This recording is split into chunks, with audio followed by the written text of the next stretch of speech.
What's up, everybody? Alex here, and welcome to the Dota Underlords Best Builds of the Week, the weekly series where I show you guys top 5 meta builds to help you rank up in Dota Underlords. And this week we are starting with a tried and true meta build, and that is 4 Trolls and Heartless. And guys, 4 Trolls have been absolutely fantastic. In fact, 4 Trolls in and of itself has almost become one of the most meta-defining things in Season 1.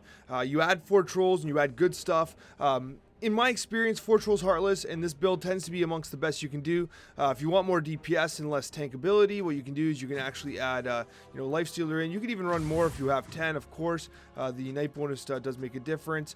I do recommend grabbing a Mask of Madness if you can. It can go on the Drow Ranger. It can also go on the Troll Warlord, so you can pull off whatever troll you want. In this build, it is usually best to take out the Shadow Shaman. You want to focus on attack speed kind of items, things that really benefit from attack speed. Maelstrom should be here. I don't know why it's not. Maelstrom should be here.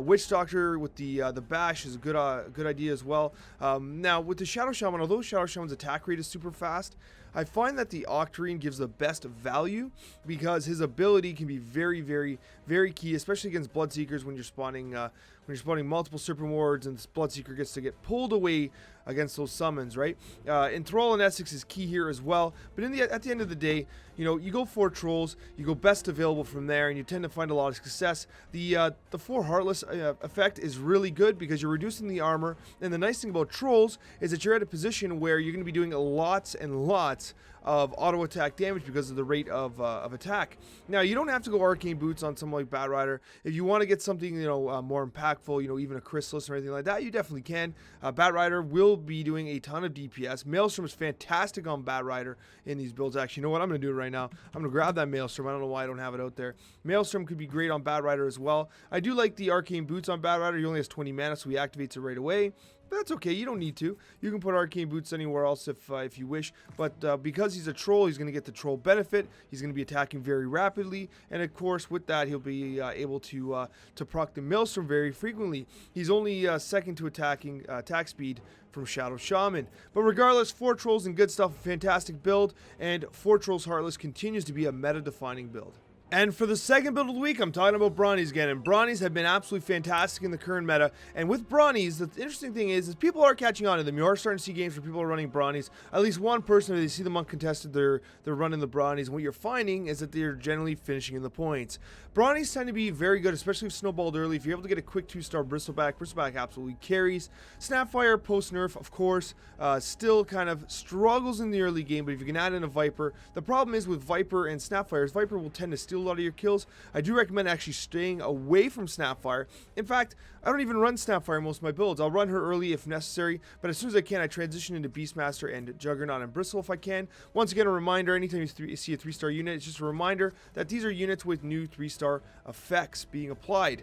Now, one thing I will say is Dazzle at 3 stars will apply the Vesture of the Tyrant effect. That's why you kind of want to cuddle around here. I do like the Let's Go Crazy Homgun in this build. Bombgun works well as too. You are having extended fights. Bombgun does do a lot of damage. But with Let's Go Crazy, you are focusing on the DPS of Juggernaut and Beastmaster. Now, what I have been having a lot of fun with is adding a Fedora to the Shadow Fiend, and because you really want to go with Axe, you're going to be leveling pretty, no, I'm not going to say you're going to level aggressively here. You're going to have some, you're going to be balancing between re-rolling and leveling in this kind of build, because you do want to try and 3-star these key units, especially like Juggernaut is often completely uncontested in anything other than Bronies. Savages aren't that popular right now, even though I could totally disagree with that, but Bristleback's pretty achievable at 3 stars, so you are going to be doing a mix and match of rolling and leveling, but at the end of the day, you do want an Axe. Even if you don't have an Axe, you can have a Doom there until you get Axe. You want to have 2 Brutes, and with the Fedora, because of the attack rate of Shadow Fiend, remember, there's no ranged Brute naturally, so with a Fedora, the Shadow Fiend with his fast attack rate is literally just going to spread the Brute bonus and completely drop the DPS of the entire enemy team. It's pretty fantastic, because if you consider the Brute bonus, for 4 seconds they have a damage debuff. He's attacking basically once, a little less than once per second, so that's 4 units that are going to be having that debuff actively, as well as the ones on Axe. So or Doom, of course. So it's a very viable strategy to use that Fedora, and I've been finding it with great effect. And the nice thing about the Bronies mixed with the Warlocks is that you're going to be in a position where you're going to be doing a lot of sustained healing as well, and these Bronies are going to be almost unkillable, and quite frankly, it's pretty impressive. And once again, if Bronies are uncontested, go after them. It's one of those sure shot meta builds right now where people are avoiding them for whatever reason, and it's a good opportunity to grab yourself some points. And for the third build of the week, I've got to talk about Warlocks. This build blew my mind. What it was during a stream, I was challenged to do a 6 Warlock build, and so while playing, I kind of stumbled across this and designed this on the fly in a stream, Warlocks Brutes, and I gotta tell you, full props to the person who had suggested that I try 6 Warlock Brutes because it was phenomenal. The game was an absolute train wreck for anyone who tried to come against me. There was so much sustain. There was so much DPS. The build was remarkable, and I've not seen anyone talk about Warlocks. No one has been talking about 6 Warlocks, and this build absolutely dominated the game. There were a few things that made it work. First of all, going Brutes once again with a Fedora on the Shadow Fiend. The Shadow Fiend Fedora did way more work than I expected, and it was great. He spread the Brute bonus around. I also positioned the Brutes in ways so that, they were kind of on that front line, of course. But the lone Warlock in the front corner, the vulnerable corner, Warlock has quite a bit of health, no armor though. If you can get like a Chi Mail or Blade Mail on him, he's going to repeatedly cast his Shadow Word very early and activate the healing effect of the 6 Warlocks almost immediately. And the crazy thing is that Warlocks at kind of tier 3 will have linked health for 3 seconds. The cooldown on Shadow Word is 6. So he's only vulnerable to death for 3 seconds. And in that time, it's entirely possible that Broodmother or any of the other 6 Warlocks cast themselves and heals them back up. I saw situations where Warlock himself was taking so much damage. If he dies a little faster than you want, do this. Put him beside Tree and Protector. The Leech Seed will help heal him up. In fact, I actually like this positioning a little better. I don't know why I didn't start with it. But anyways, the idea here is you're going to run your Doom as a straight-up DPS. Disruptor on the front line. If he's 2-star, you don't have to worry about a Chainmail or anything like that. But if he's 1-star, give him a little bit of extra kind of sustain so that he can cast before he dies. Once he casts, if he dies, it doesn't matter. Vlad's on someone like Neck in this positioning is fantastic. Witch Doctor with boots really benefits everyone there. Healing and Stealing Eno, fantastic. Healing support in Essex, fantastic. And of course, healing Jewel works well here as well. So there's a lot of opportunities with this much healing with Brutes. I'm telling you guys right now, this build blew me away. It would be the #1 build of the week, but I want to test it more before I give it that top end crown. But my experience with this build is that if you're going to try anything this week, you try this one because it is damn good. I had a ton of success with it, and you're going to be seeing me play it again on stream very soon. Anyways, guys, if you have questions, let me know about this. Let's move on to build number 4. And for the 4th build of the week, we're talking about demons. And guys, demons are in a pretty interesting spot right now, but I do have a word of warning. They're very, very good. If you're able to pull off the 3-star Warlock relatively early, it's almost an assured victory or at least points finish. The problem is I'm seeing a lot of players going really hard on demons saying, oh, I'm going demons this game, and they force demons like crazy. They don't check contention. They blow up their entire economy multiple times, and they don't get the 3-star Warlock. Or if they do, it's like round 14. They have 12 health because they've been dominated the entire game. They're at level 4 and everyone else is at like level 7 and they don't stand a chance. So it's very important that you check contention. If Warlock is contested, you need to peel off of demons and do something else. Let everyone else fight for the demons and basically it's mutually assured destruction. What you need to make sure you do is keep an eye on the Warlocks. If they're not contested, you roll on a 3-4 turn, save your gold, so at level 3, as you turn into level 4 naturally, you're going to re-roll all the way down, or to 10 or 20, whatever you feel comfortable with. I've been going right to 0, honestly, with good success. You pull your 3-star Warlock. You also try and focus on getting your Shadow Demon and your Queen of Pain, and your CK as well. Those are the ones you're targeting. You're not targeting Terror Blade, obviously not Doom or Shadow Fiend, because they're tier 3 and 4 units. You want to target your tier 1 and 2. Now here's the thing.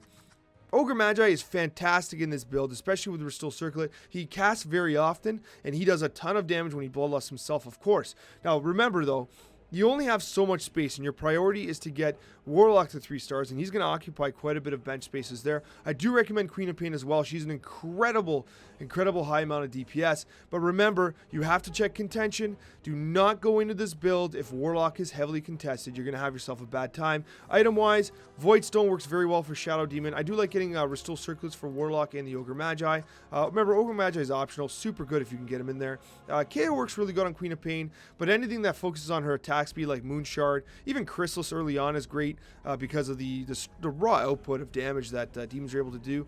Butterfly is amazing on her. She basically almost becomes unkillable with her evasion. And of course, Terrorblade really focuses on attack speed stuff, and Chaos Knight, again, attack speed. With demons, you want to be attacking as frequently as possible. Even getting a Gloves of Haste early is a good idea instead of a Void Stone. Then if you don't have a Void Stone, you can even get rid of the Shadow Demon, honestly. You don't need him. You can just put on another Shadow Fiend or another, well, whoever you happen to have that isn't 3-starred yet. But at the end of the day, you want to be doing as much damage as fast as you can with demons, so attack speed items are key, especially when you have that 3-star Warlock, because that demon bonus, it's all about absolutely annihilating the opposing team. Summoner Druids have been so good for so long, but even I forget about them from time to time, and I surprise myself when I'm like, you know what, I'm going to do some Summoner Druids, and I do it, and they absolutely destroy. And there's a few key things that makes this build really successful. A, you're running a little bit of scaled here. I do like having the Tide Hunter here up on the front line. You can't activate Warriors, but Tide Hunter's stun gives you a little more extra time in order to kind of facilitate some extra summon casts. Remember, you are going 4 summoners. You have a 4 Savage. You want to go Annie, summon Annie here because, well, I should say healing support in Essex, because both her Little Archer and the Demon will benefit from the Summoner bonus and the Savage bonus. You obviously want to get something like, why don't I have a Refresher Orb there? Come on, Alex, what are you doing there? Get a Refresher Orb there on the Lone Druid. That is a game-winning combination because you'd want to have him on the edge here. But anyways, he'll run anyway, doesn't matter. But you want to have Lone Druid with Refresher Orb, that's key. Void Stone is absolutely mandatory on someone like Nature's Prophet because it'll give the treants in the back. And with a Void Stone, his mana, because it's only 80, will more or less be completely in time with his cooldown. You want Treant Protector. Bristleback is fantastic as well. And of course, the Shadow Shaman with the Octarine Essence. I do prefer to have the lineup up front instead of kind of corner comp because it helps you to kind of make sure that Treant Protector's Leech Seed is getting maximum effect. You do want to Scythe to the Vise on someone like Venomancer. Now, Venomancer's off on his own a little bit. If you're seeing a lot of Assassins, then you'd want a corner comp in order to protect these units. And what you could even do is do something like this, where you actually try and protect your Venomancer by having, a couple units with him, for instance. You could even do something like this. No, you wouldn't do that. Maybe something like, yeah, you can do this. Even this here. Then you have the Anti-Archer here, and the Bears coming in on the side there, and you're going to protect your Venomancer. The reason for this is because if you're against Assassins, you need to make sure that Venomancer has enough space, so these guys should generally engage, and Venomancer will then create the Plague Wards into that space there. That's why I had him off to the side, because if you have him in formation, the Venomancer Plague Wards will go here, and then you're going to block in your Lone Druid. And if you don't have a 3-star Natures, then the Treants won't be able to run. The Archer's going to spawn. Next thing you know it, none of your summons are going anywhere, and sometimes they can't even summon anything because there's no available space. So it is very important that you kind of consider what kind of outlets, like the Bears have to be able to run out. The Treants, if you're not at 2 stars, have to be able to run out. So you might have to make adjustments in order to compensate for that. So bear that in mind. Anyways, guys, an absolutely fantastic build, one that I've had so much success with. You can also add Crystal Maiden in if you get to 10, or if you have Crystal Maiden from the get-go. You add a little bit of mana regeneration, of course, and a little bit of sustain with the Frostbite in the early game. Helps you kind of smooth yourself out. She's a really good unit to add if, of course, she's not overly contested. It's a bit of a, she's kind of like you don't need her. It's nice to have. And if you happen to pull her in the early game and do well with her, she does certainly help. Anyways, guys, thank you guys so much for watching, and a very special thank you to all of my wonderful subscribers. Take care, everyone, and have yourselves an absolutely wonderful day.